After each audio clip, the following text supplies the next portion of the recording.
UNC campus. She has worked to create a long-needed partnership between the Department of Public Safety to promote cycling initiatives and has set a foundation for future growth.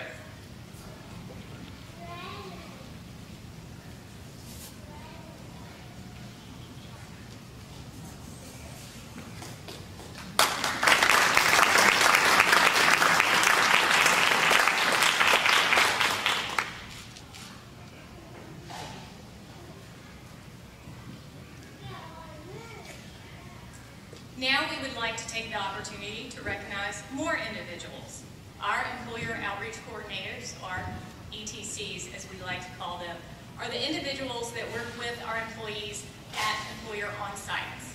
These individuals normally do not have this as part of their job description. It's usually dumped in their lap and isn't included on any sort of official duties at all. And so a special thanks goes out to those individuals and for the work that you do.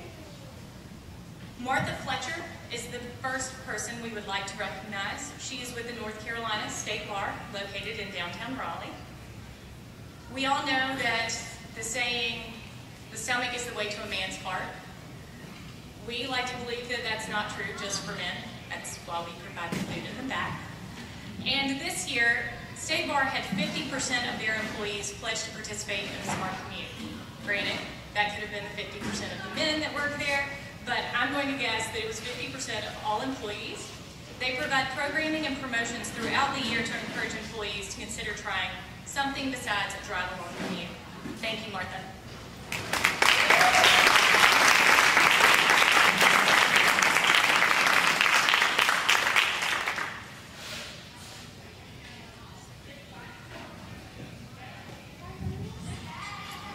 Now we will actually get to one of the employers that I work with.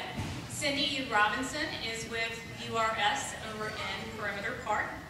This year, Cindy inherited the ETC programming responsibilities and she took it head on. She provided a smart cycling program as part of the Smart Commute Challenge where URS employees actually worked to encourage one another and educate them on cycling needs.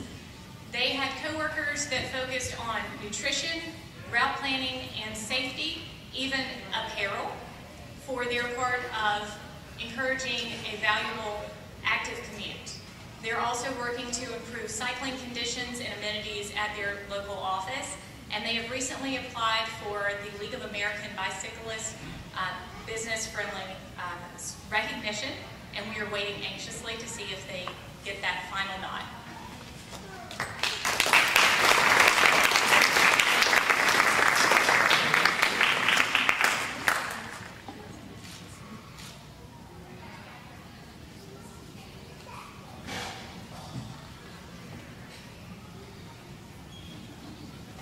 Like I mentioned earlier, Brian Williams from Duke University will not be able to join us today, but he is also recognized as an excellent ETC. Stephanie Loika will receive his award on his behalf, but Brian is a full-time transportation employee and he shows his accomplishments in great ways. You would never know he had a degree in anything other than planning, and he has worked tirelessly to add technology and new ways to get the information out to students and employees at Duke University and Duke Hospital. You will actually get to see some of the fruits of his labor coming up shortly. And Stephanie, if you could join me.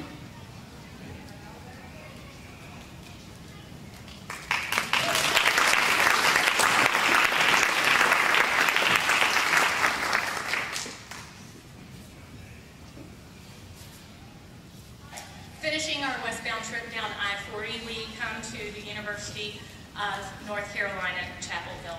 Elizabeth Shea is a professor there, and unfortunately, I don't believe she was able to join us today. She's here? No.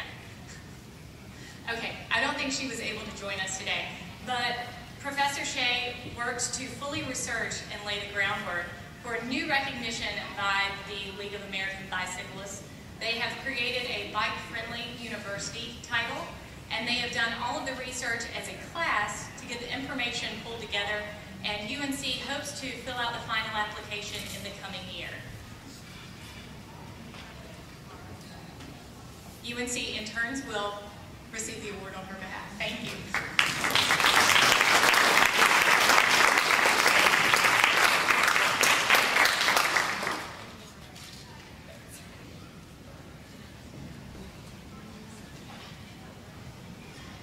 Thank you to all of our winners so far, to all of you for attending, and as promised, we have some great entertainment for you interspersed throughout the programming today.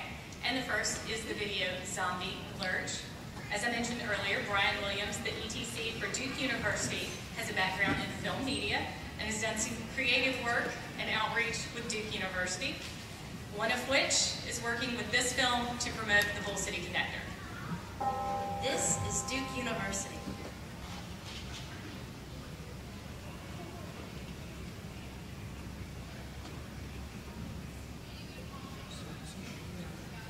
Hi, Durham area zombies. Are you tired of staggering around Durham looking for brains to eat? Take the Bull City Connector. It's fast, convenient, and free for all zombies.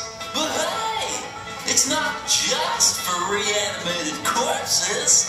It's free for Duke employees and students too. Use it to commute to Duke every day. No permit fees, no parking hassles. Whether you work at the hospital, the university, or maybe you work in Duke Forest, the Bull City Connector at bullcityconnector.org or contact Brian Williams at Duke Parking and Transportation at bpw3@duke.edu for how Duke employees and students and zombies are using the Bull City Connector.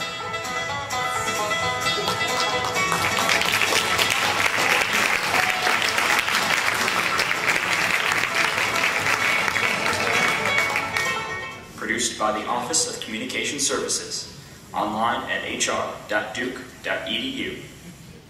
I fully expect all of you to email him at btw3@duke.edu and tell him how much you missed him today. As you can see, transit isn't that hard. Even zombies can figure it out. If riders still need additional help, they can call the Regional Customer Service Center I talked about earlier, or reach out to one of these transit experts. Our next category of winners are Golden Ticket Awards. Unfortunately, I don't believe any of those award winners are here with us today. If you change your plans and worry we'll make it, please feel free to make your way up as I call out your name. One transit advocate is Go Pass holder Evelyn Buck of NC State University. As an employee, Evelyn uses her Go Pass to get to and from work and for other trips, and she tirelessly encourages other employees and students to do the same. She is such a fan of the program that she takes advantage of the benefit, and we hope she'll continue to spread the word around campus. The next Golden Ticket winner is Ellen Perry. She is not only a transit rider, but she serves a much greater need in the transit community. She attends community events to get the word out, but she also provides feedback to the town of Chapel Hill, which is really important as we try to improve transit services across the region. We really appreciate Ellen's participation in that light and would like to encourage all of you to do the same. Whitney Fairbanks is our next Golden Ticket recipient, and she is a woman after my own heart. She took the bus a couple of times and didn't really think a lot about it, and then she got really irritated with how much TV that she watched. And she realized that if she took the bus every day, then she would be able to read, which was something I realized when I started to take the bus.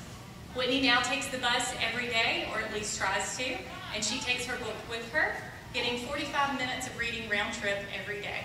So thank you to Whitney. Congratulations to all of our Golden Ticket winners.